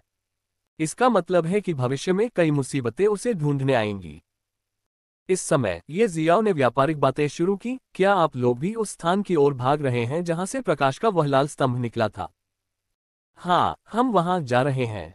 जियांग यूनफेई ने अपना सिर हिलाया और फिर से कहना शुरू किया, भाई ये क्या आप भी वहां जा रहे हैं? अगर ऐसा है तो क्यों ना हम साथ चलें? ये शियाओ ने कुछ देर सोचा, फिर सिर हिलाया और कहा, ठीक है, चलो साथ में वहां चलते हैं। जियांग यूनफेई के समूह की ताकत को असमान कहा जा सकता है।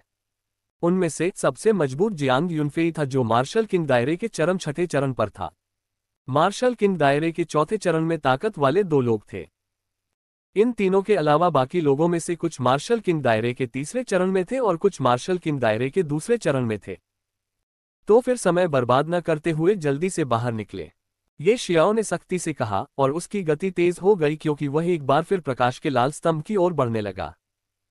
गड़गड़ाहट, गड़गड़ाहट, श्वा, श्वा, श्वा, श्वा। जैसे जैसे वे एवरलास्टिंग माउंटेन के करीब पहुंच रहे थे, लाल बत्ती की दिशा से एक तेज गड़गड़ाहट सुनाई दे रही थी। ऐसा लग रहा था कि मूल रूप से कम ऊंचाई वाला पहाड़ हिल गया है और धीरे धीरे ऊपर उठने लगा है और अधिक से अधिक खड़ी होती जा रही है। पर्वत के ऊपर उठने के बाद केंद्र से अचानक सभी दिशाओं से प्रकाश की 8 लाल किरणें उठीं। अध्याय 198 विशाल लाल द्वार। पर्वत के ऊपर उठने के बाद केंद्र से अचानक सभी दिशाओं से प्रकाश की 8 लाल किरणें उठीं। पहले के लाल प्रकाश स्तंभ के अलावा वास्तव में 9 लाल प्रकाश स्तंभ थे जो आकाश में चमक रहे थे। ये शियाओ, जियांग यूनफेई और अन्य सभी लोग हैरान और उत्सुक भाव से अपने सामने के दृश्य को देख रहे थे। वे जानते थे कि प्रकाश के 9 स्तंभ संकेत दे रहे थे कि किसी तरह का खंडहर पहले ही प्रकट हो चुका है। हालांकि ये घटना यहीं खत्म नहीं हुई। प्रकाश की 9 किरणें हवा में ही रुक गईं और धीरे धीरे आगे बढ़ने लगीं। केवल बीच में मौजूद लाल बादल ही वैसा ही रहा। बाकी सभी बादल उसकी ओर बढ़े और साथ आने के संकेत देने लगे। ये शियाओ की निगाहें गंभीर हो गईं क्योंकि इस समय उसने अपने मन में दिव्य आत्मा सम्राट ड्रैगन की आवाज सुनी, जो गहरी आवाज में कह रही थी, जब प्रकाश के 9 स्तंभ एक हो जाएंगे तो खंडहर सक्रिय हो जाएंगे। यदि आप खाली हाथ नहीं रहना चाहते हैं तो जल्दी करें। जब उसने ये सुना तो उसने जल्दी से दूसरों को जल्दी करने के लिए कहा, जबकि उसने स्पिरिट डिवोर एस्केप तकनीक का इस्तेमाल किया और उसका शरीर पहाड़ों के बीच से उड़ गया। उसने सीधे भीड़ को छोड़ दिया और अपने रास्ते पर आगे बढ़ गया। जियांग यूनफेई ने ठंडे स्वर में अपने साथियों से कहा, जल्दी करो, और ये जियाओ के पीछे चल दिया। लोगों का ये समूह तेजी से दौड़ने लगा, सबकी गति बढ़ गई। इतने बड़े खजाने के सामने कौन अपने दिल को शांत कर पाएगा? ये शियाओ ने पूरी यात्रा की और आखिरकार नियत स्थान पर पहुंच गया, जो एक पहाड़ भी था। जब वह यहां आया तो उसे पता चला कि स्वर्ग और पृथ्वी का असामान्य संकेत क्या था। लाल बत्तियों से बने 9 खंभे इस समय एक दूसरे के निकट आ रहे थे, और यह पता चला कि वे नहीं हिल रहे थे, बल्कि उनके नीचे स्थित 9 पहाड़ हिल रहे थे। पूरा इलाका सदमे में था। ये मार्शल कलाकार एक जगह पर इकट्ठे हुए थे। उनकी संख्या 300 से ज्यादा थी, जिसमें मार्शल किंग दायरे का 7वां चरण पिरामिड के शीर्ष पर था और मार्शल किंग दायरे का दूसरा चरण मोहरा की मुख्य शक्ति थी। बाकी सभी सिर्फ दिखावे के लिए थे और उनके करीब जाने की हिम्मत नहीं कर रहे थे। ये शियाओ ने अपने दिल में कहा, इतने बड़े गुप्त क्षेत्र में आमतौर पर उसे रास्ते में बहुत से लोग नहीं मिलते। अब जब वे सभी एक साथ इकट्ठे हुए थे तो यह वाकई आश्चर्यजनक था। अरे! अचानक उसके कंधे पर पा की आवाज आई। ये जियाओ को लगा जैसे उस पर बिजली गिर गई हो और वह चौंक गया। उसने अपना सिर घुमाकर देखा तो जियांग यूनफेई उसके सामने घुटनों पर हाथ रखे हौंफते हुए खड़ा था। उसके चेहरे पर आक्रोश भरा भाव था। उसने ये शियाओ की तरफ देखा और कहा, अरे तुम इतनी तेजी से क्यों भागे? ये शियाओ ने उसे कोई जवाब नहीं दिया। उसने एक बार फिर अपना सिर घुमाया और भीड़ में कुछ परिचित लोगों को देखने लगा। आगे की ओर 9 चोटियां हिल रही थीं। लाल रोशनी के 9 खंभों के बीच की दूरी कम होती जा रही थी। आखिरकार वे आपस में जुड़ने वाले थे। इस पल का इंतजार करते हुए सभी ने अपनी सांस रोक रखी थी। इस समय एक दबंग आकृति अचानक आसमान में उड़ी, इतनी तेज गति से कि उसे देखा ही नहीं जा सकता था। वह तुरंत ही पहाड़ की चोटियों को पार करते हुए सीधे सबसे ऊंची चोटी की ओर बढ़ गई। अंत में वह शिखर पर खड़ा हो गया और आसपास के सैकड़ों साधकों को नीचे देखते हुए बोला, सब लोग, यह एक खंडहर है और यह खंडहर जल्द ही सक्रिय हो जाएगा। हालांकि मुझे डर है कि इन सभी लोगों को गुफा के अंदर रखने के लिए पर्याप्त समय नहीं होगा। भीड़ इस अत्याचारी युवक को घूर रही थी। उनमें से कुछ आपस में बड़बड़ा रहे थे, जिससे हंगामा मच गया। किसी ने घृणा से चिल्लाते हुए कहा, अरे इतनी ऊंचाई पर खड़े होकर तुम कौन हो? अत्याचारी युवक ने तुरंत अपना सिर ऊंचा किया और अपनी छाती को बाहर निकाला, जिससे 7वें चरण के मार्शल किंग रियल मार्शल कलाकार की आभा निकल गई, जिससे उसके चारों ओर के पत्थर हवा में तैरने लगे और सभी दिशाओं में तेज हवाएं चलने लगीं।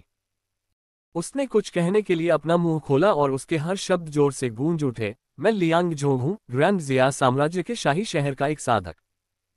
जब उसने अपना परिचय दिया तो पलक झपकते ही पूरी पहाड़ी पर सन्नाटा छा गया। लोगों का एक समूह डर से उनकी ओर देख रहा था, लेकिन किसी ने भी और अधिक परेशानी खड़ी करने की हिम्मत नहीं की। ये दृश्य देखकर लियांग झोंग ने संतोष में अपना सिर हिलाया और कहा, सब लोग मेरी बात सुनो, अगर हम सभी खंडहर में प्रवेश करें तो यह संभवतः रह जाएगा, और न केवल हमें खजाने नहीं मिलेंगे बल्कि हमें अनगिनत मौतें भी झेलनी पड़ेंगी। अब मेरा सुझाव है, यहाँ उपस्थित सभी लोगों को मार्शल किंग दायरे के दूसरे चरण से नीचे के लोगों को खंडहर में प्रवेश करने की अनुमति नहीं है। यदि मार्शल किंग दायरे के दूसरे चरण से नीचे के किसी व्यक्ति ने प्रवेश करने की हिम्मत की तो उसके लिए परिणाम भयानक होंगे। अब तुम्हारा जीवन तुम्हारे नियंत्रण में नहीं रहेगा। हिस। चारों दिशाएं तुरंत और भी अधिक शांत हो गईं। कुछ लोगों को छोड़कर जिनके हाव भाव नहीं बदले, मार्शल किंग दायरे के दूसरे चरण से नीचे के सभी लोगों के चेहरे पर अनिच्छा के भाव थे। वे अपना मुंह खोलकर विरोध भी करना चाहते थे, लेकिन किसी ने आगे बढ़ने की हिम्मत नहीं की। लियांग झोंग के शब्द एक सुझाव लग रहे थे, लेकिन वास्तव में यह एक तरह की खुली धमकी थी। अगर किसी ने अवज्ञा करने की हिम्मत की, भले ही वे अंदर घुस गए, लियांग झोंग शायद उन्हें मार देगा। ये शियाओ की आंखें चमक उठी, वह चुपचाप सुन रहा था। उसके दिल में कुछ प्रतिरोध था और वह बहुत असंतुष्ट था। यद्यपि वह पहले से ही 5वें चरण के मार्शल किंग दायरे के मार्शल कलाकार थे, लेकिन उन्होंने महसूस किया कि यह मार्शल किंग दायरे के दूसरे चरण से नीचे के अन्य लोगों के साथ अनुचित था। लेकिन वह क्या कर सकता है? यह मार्शल आर्ट की दुनिया है और यहाँ एकमात्र सच्चा नियम है कि ताकतवर व्यक्ति कमजोर पर शिकार करता है। अगर आप कमजोर हैं तो कोई भी आपसे तर्क करने की जहमत नहीं उठाएगा। लियांग झोंग की मुट्ठी बड़ी है, इसलिए यहाँ उनके शब्द जंगल के कानून की तरह हैं। लियांग झोंग की गरिमापूर्ण आवाज एक बार फिर सभी के कानों में गूंज उठी, मैं फिर से बताऊंगा। मार्शल किंग दायरे के दूसरे चरण से नीचे का कोई भी व्यक्ति खंडहर में प्रवेश नहीं कर सकता। ऐसे लोगों के लिए जल्दी से पीछे हट जाना बेहतर है। हे भाई, लियांग सही कह रहे हैं। इस समय एक कर्कश और मोहक आवाज सुनाई दी। एक शैतानी शरीर वाली खूबसूरत महिला ने ठहाका लगाया और उदासीनता से कहा, अगर तुम्हारे पास ताकत नहीं है तो अंदर क्यों जाना है? हर किसी के पास एक ही जीवन है, एक जीवन खजाने से अधिक मूल्यवान कैसे हो सकता है? अच्छा, ये युवा मास्टर भी इससे सहमत है। एक अन्य युवक जो मार्शल किंग दायरे के 6ठे चरण में था, बाहर खड़ा था और उसने लियांग झोंग की पुकार का जवाब दिया। जहां तक मार्शल किंग दायरे के दूसरे चरण के नीचे के मार्शल कलाकारों का सवाल है, किसी ने एक शब्द भी बोलने की हिम्मत नहीं की। कौन उन सबसे शक्तिशाली लोगों के समूह को अपमानित करने की हिम्मत करेगा जो उनके साथ गुप्त दायरे में प्रवेश कर चुके हैं? धमाका। इस समय एक जोरदार आवाज ने पूरी घाटी को हिला दिया, क्योंकि 9 पर्वत चोटियां एक दूसरे से जुड़कर एक विशाल अकेले पर्वत का निर्माण करने लगीं।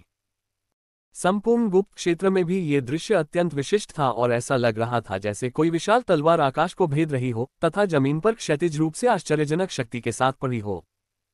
ठीक इसी समय लाल बत्ती के 9 स्तंभ भी आपस में जुड़ने लगे। इसके कुछ ही समय बाद जब लाल प्रकाश के 9 स्तंभ पूरी तरह से एक में विलीन हो गए, तो विशाल पर्वत के नीचे एक विशाल लाल दरवाजा दिखाई दिया, जिसकी ऊंचाई कम से कम 20 मीटर थी। स्वूश स्वूश स्वूश। एक के बाद एक कई अन्य प्रतिभाशाली लोग भी इस समय यहां पहुंचे। ये जियाओ इन लोगों से परिचित था। वे हाओ यू, युन जियानिर, झाओ युफेई, झाओकिंग र और अन्य थे। स्वूश। ठीक इसी समय एक युवक अधीरता से अंदर आया। उसे अंदर आते देख लियांग झोंग ने तुरंत घोषणा की, नियमों के भीतर रहने वाले अंदर आए। ये सुनकर एक एक करके कई लोग बाहर निकलकर अंदर जाने लगे। इसलिए आत्मा आरेख चरण योद्धाओं के आंकड़े एक के बाद एक बाहर चले गए। जियांग यूनफेई जो ये जियाओ के पास खड़ा था, वह भी अपने कुछ आदमियों के साथ खंडहर में प्रवेश करने के लिए दौड़ा। मार्शल किंग दायरे के दूसरे चरण या उससे ऊपर के सभी मार्शल कलाकार एक के बाद एक प्रवेश कर रहे थे। ठीक इसी समय एक युवक इत्मीनान से आगे बढ़ा। देखने में तो वह बहुत साधारण लग रहा था, लेकिन उसकी आंखें तलवार की तरह तेज थीं। उसकी साधना ऐसी थी कि उसे देख पाना असंभव था। ऐसा इसलिए भी है क्योंकि कोई भी इस युवक की साधना को नहीं देख पाया था। सभी ने सोचा कि वह सिर्फ एक कमजोर युवक है जो किसी प्रकार की गुप्त तकनीक का अभ्यास करके अपने साधना स्तर को छिपाते हुए रहस्यमय अभिनय करने की कोशिश कर रहा था। अध्याय 199 अनुप्रस्थ छाया तलवार। इन लोगों के अनुसार यह युवक सिर्फ इसलिए ऐसा कर रहा था क्योंकि वह खंडहर में प्रवेश करना चाहता था। लेकिन जैसे ही वह युवक विशाल लाल द्वार के अंदर जाने वाला था, तुरंत ही कुछ तिरस्कार भरी निगाहों ने उसे देखा और दाढ़ी पर उगे हुए एक बड़े आदमी ने उस युवक को देखते हुए ठंडे स्वर में कहा, छोटे लड़के, तुम्हारी ताकत कम है फिर भी तुम अंदर जाने की हिम्मत कर रहे हो। तुम वास्तव में अपनी सीमाओं को नहीं जानते। इससे तुम्हारा कोई लेना देना नहीं है। उस युवक ने ठंडे स्वर में कहा और विशाल लाल गेट की ओर आगे बढ़ना जारी रखा, बिना इस बात की परवाह किए कि ये लोग क्या सोच रहे थे या क्या करने जा रहे थे। ये जियाओ की आंखें अचानक चमक उठी जब उसने उस युवक को देखा। वह युवक वास्तव में लिन हाओ था। इस समय दर्शकों का एक बड़ा समूह था जो लिन हाओ को चंचल भाव से देख रहा था और अपने दिल में खुशी मना रहा था। उनके दिमाग में केवल एक ही विचार था और वह था, ये बदमाश अब बड़ी मुसीबत में है। ये जियाओ ने लिन हाओ के निडर रवैये को देखा। उसे पता था कि देखने के लिए एक अच्छा शो होने वाला है। निश्चित रूप से अपने चारों ओर लोगों के इतने बड़े समूह का सामना करते हुए लिन हाओ ने निडरता और उदासीनता से उन्हें देखा। उन्होंने ठंडे स्वर में कहा, आप सब लोग जल्दी से भाग जाइए, अन्यथा आगे जो होगा उससे मेरा कोई लेना देना नहीं होगा। तुम्हारी हिम्मत कैसे हुई? क्या तुम हमें धमकी दे रहे हो? ये बच्चा सचमुच अचेत है, चलो इसे अपंग बना दें। अपमान की लहर दौड़ गई। लिन हाओ के निडर रवैये पर हर कोई क्रोधित था। किसी भी हालत में खंडहर में प्रवेश करने के बाद भी तुम लियांग झोंग के हाथों मर जाओगे। तो क्यों न मैं तुम्हारी यह इच्छा पूरी कर दूं। मार्शल किंग दायरे के चौथे चरण में मौजूद एक युवक ने हमला करने की पहल की। जैसे ही उसने लिन हाओ की छाती पर प्रहार किया, उसकी हथेली ने आत्मिक ऊर्जा को केंद्रित कर लिया। यह देखकर लिन हाओ की आंखें बर्फ की तरह ठंडी हो गईं। जब उस युवक की हथेली लिन हाओ पर वार करने वाली थी, उसी समय लिन हाओ ने अपनी तलवार निकाली और हवा में वार कर दिया। हवा में बिजली की तरह एक प्रकाश चाप खींचा गया और उसने युवक की हथेली के वार को नष्ट कर दिया। इतना ही नहीं, उस प्रकाश चाप ने युवक के शरीर को भी 2 टुकड़ों में काट दिया। उस युवक को मारने के बाद लिन हाओ ने भीड़ की ओर देखा जो उसे अभी अभी अपंग करना चाहती थी, तलवार उठाए और चिल्लाया, पारदर्शी छाया तलवार, पहला वार, सभी चीजों को नष्ट करो। उसके हाथ में तलवार थी, जिससे तीखी तलवार की लहरें चारों दिशाओं में फैल गईं, और ठीक इसी समय कई हृदय विदारक और फेफड़े फाड़ देने वाली चीखें सुनी जा सकती थीं। एक पल में 20 से अधिक तीसरे चरण और मार्शल किंग दायरे के ऊपर के सभी मार्शल कलाकार लिन हाओ की तलवार से मारे गए। ये साफ और सुव्यवस्थित था। ये दृश्य देखकर वहां मौजूद बाकी दर्शकों के चेहरे डर के मारे पीले पड़ गए। वे ऐसे पीछे हट गए मानो उन्होंने कोई भूत देख लिया हो और एक भी शब्द बोलने की हिम्मत नहीं जुटा पाए। ट्रांसवर्सिंग शैडो स्वॉर्ड, यह मार्शल आर्ट तकनीक कुछ ऐसी थी जिसे लिन हाओ ने चेतना के सागर में टूटी तलवार से प्राप्त किया था जब उसने पहली बार टूटी तलवार देखी थी। इससे पहले वह इस तलवार तकनीक को विकसित करने में असमर्थ था क्योंकि इसके लिए उसे कम से कम तलवार मार्ग के पहले चरण तलवार प्रकाश को समझना आवश्यक था। लिन हाओ ने तलवार प्रकाश को सफलतापूर्वक समझने के बाद उसने पहले से ही ट्रांसवर्सिंग शैडो तलवार के पहले स्लैश का अभ्यास करना शुरू कर दिया था। अब जबकि वह तलवार के इरादे को समझ चुका था, वह ट्रांसवर्सिंग शैडो तलवार के पहले वार को उसकी पूरी शक्ति के साथ अंजाम देने में सक्षम था। इसके अलावा लिन हाओ ने ट्रांसवर्सिंग शैडो स्वॉर्ड के पहले वार को अंजाम देते समय स्वॉर्ड इंटेंट का इस्तेमाल भी नहीं किया था और इसका असर पहले से ही बहुत भयानक था। अगर वह सच में स्वॉर्ड इंटेंट का इस्तेमाल करता तो कौन जानता है कि किस तरह की भयानक चीज घटित होती। ये जियाओ को भी इतना सदमा लगा कि वह काफी देर तक सांस लेना भी भूल गया। जब लिन हाओ ने हमला किया तो ये जियाओ ने तुरंत उसकी साधना को पहचान लिया। लिन हाओ अब मार्शल किंग दायरे के चौथे चरण में पहले से ही एक मार्शल कलाकार था, जो ये जियाओ की साधना से सिर्फ एक चरण नीचे था। लिन हाओ की प्रगति की गति ने भी उसे बहुत चौंका दिया। उसने कभी नहीं सोचा था कि लिन हाओ इतनी तेजी से सुधार कर सकता है। उसे अभी भी याद है जब लिन हाओ ने उसे उस अवसर के बारे में बताया था जो उसे मिला था और कैसे उसकी साधना में तेजी से वृद्धि होने लगी थी। हालांकि ये जियाओ ने कभी भी लिन हाओ की भाग्यशाली मुलाकात की तुलना स्वर्गीय मोती से करने के बारे में नहीं सोचा था, लेकिन इस समय उनका मानना था कि लिन हाओ की भाग्यशाली मुलाकात भी स्वर्ग को चुनौती देती है। जब अन्य लोगों ने वह दृश्य देखा जहां लिन हाओ ने एक ही चाल से 20 से अधिक मार्शल किंग रियल मार्शल कलाकारों को मार डाला, तो उन्होंने तुरंत अपना मुंह ढक लिया, ऐसा महसूस करते हुए कि जैसे उनका दिल बाहर निकलने वाला था। केवल ये जियाओ लापरवाही से खड़ा था, जैसे कि यह उसकी उम्मीदों के अनुरूप था। हालांकि ये जियाओ को भी इसकी उम्मीद नहीं थी, लेकिन लिन हाओ के लिए उसकी उम्मीद भी इससे कम नहीं थी, और केवल इसी वजह से वह बहुत जल्दी शांत हो पाया। उन लोगों को मारने के बाद लिन हाओ ने दर्शकों की ओर ठंडी निगाह से देखा और फिर एक बार फिर विशाल लाल द्वार की ओर चला गया और इस द्वार को पार करने के बाद खंडहर में प्रवेश किया। ये शियाओ ने एक लंबी सांस ली और आगे की ओर छलांग लगाई, जिससे अनगिनत छवियां बनी। वह भी विशाल द्वार पार करने के बाद खंडहर में प्रवेश कर गया। आसपास की भीड़ मूकदर्शक बनी देख रही थी। किसी ने भी लिन हाओ या ये शियाओ का मजाक उड़ाने या उन्हें रोकने की हिम्मत नहीं की। वे एक बार फिर उन्हें रोकने के लिए आगे आने का साहस कैसे कर सकते थे? ये सभी लोग मौत से सबसे ज्यादा डरते हैं। लिन हाओ का पिछला हमला इतना भयानक था कि उसने पहले ही सबके दिलों पर अपनी छाप छोड़ दी थी। वे अभी भी लिन हाओ की तलवार के वार की ताकत में डूबे हुए थे। उनके चेहरे पीले पड़ गए थे, उनके हाथ पैर ढीले पड़ गए थे और कुछ के दिलों में अभी भी डर था।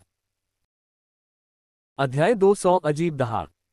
खंडहर को खोल दिया गया था और ये जियाओ, लिन हाओ और अन्य लोग खंडहर में प्रवेश कर गए। गुफा में प्रवेश करते ही ये शियाओ की आंखें चमक उठीं। उसने गुफा के अंदर देखा और मन ही मन कहा। गुफा में प्रवेश करते ही उसने पाया कि यह जगह वास्तव में उतनी सरल नहीं है जितनी बाहर से दिखाई देती है। गुफा में प्रवेश करते ही वह नीचे की ओर बढ़ता गया और यह जगह और भी अधिक विशाल और असीम हो गई, कम से कम 100 मील चौड़ी। ये भूमिगत महल नीचे तक फैला हुआ था और इसके परिणामस्वरूप जमीन अत्यधिक गर्म हो गई। लाल रंग की नदियों की धाराएं आपस में गुंथी हुई थीं और वे प्रचंड गर्मी भी छोड़ रही थीं। ये नदियां लावा की धाराओं की तरह थीं। यह इतनी गर्म थी कि ये जियाओ को जलने जैसा महसूस होने लगा। जैसे ही ये जियाओ तपती जमीन पर चला, उसने शांति से अपने आसपास का निरीक्षण किया। लावा में चिलचिलाती लाल ज्वाला के अलावा उसने देखा कि यह स्थान पूरी तरह से काली भूमि का टुकड़ा था, जो कोयले जैसी दरारों से ढका हुआ था। इसके अलावा जैसे ही ठंडी हवा चली, ये शियाओ को लगा कि वह कब्रिस्तान में है। वह मौत की गंध सूंघ सकता था। ये वास्तव में गुप्त क्षेत्र के अंदर एक खंडहर होने के योग्य था। जब वह तपती जमीन पर चल रहा था तो उसकी एड़ियों पर गर्म हवा का झोंका लग रहा था। हालांकि ठंडी हवा के झोंके उसके दिल में घुस रहे थे, जिससे ये जियाओ को बेहद असहज महसूस हो रहा था। सावधान, मैं यहाँ एक अमर की उपस्थिति महसूस कर सकता हूँ। अचानक ये जियाओ ने दिव्य आत्मा सम्राट ड्रैगन की आवाज सुनी। जब उसने दिव्य आत्मा सम्राट ड्रैगन को ये कहते हुए सुना कि उसे यहाँ एक अमर की उपस्थिति महसूस हो रही है, तो ये जियाओ को इतना आश्चर्य हुआ कि वह लगभग जोर से चिल्ला पड़ा। उसने जल्दी से अपनी सांस को शांत किया, जिसे वह अनजाने में जोर जोर से अंदर खींचने लगा था। उसने अपने आसपास देखा लेकिन कुछ भी नजर नहीं आया, तो वह चलता रहा। जल्द ही उसकी मुलाकात लिन हाओ से हुई, जो आसपास के माहौल को ध्यान से देख रहा था। अपनी पीठ पीछे किसी की उपस्थिति महसूस करते हुए लिन हाओ जल्दी से पीछे मुड़ा और ये जियो को देखा। ये तुम हो? तुम भी आए? लिन हाओ ने आश्चर्य से कहा। हाँ, वे लाल प्रकाश के खंभे आसमान में चुभ रहे थे। मैं उन्हें कैसे नहीं देख सकता था, और उन प्रकाश के खंभों को देखने के बाद कोई मूर्ख ही यहाँ नहीं आएगा। ये शियाओ ने अपना सिर हिलाया और चेहरे पर मुस्कान के साथ कहा। उसने एक बार फिर कहा, मैंने देखा कि तुमने बाहर क्या किया। तुम और भी ज्यादा शक्तिशाली होते जा रहे हो। मुझे डर है कि अगर मैं थोड़ा भी ढीला हुआ तो तुम एक बार फिर मुझसे आगे निकल जाओगे। ये तो पक्का है। शायद आपको मेरी बात पर यकीन न हो, लेकिन फिलहाल मेरा लक्ष्य आपसे आगे निकलना है। लिन हाओ ने अपना सिर हिलाया और ये जियाओ को ध्यान से देखते हुए कहा। वह ये जियाओ की साधना को आसानी से देख सकता था, जो मार्शल किंग दायरे के 5वें चरण में थी, क्योंकि ये जियाओ ने जानबूझकर अपनी साधना के स्तर को नहीं छिपाया था।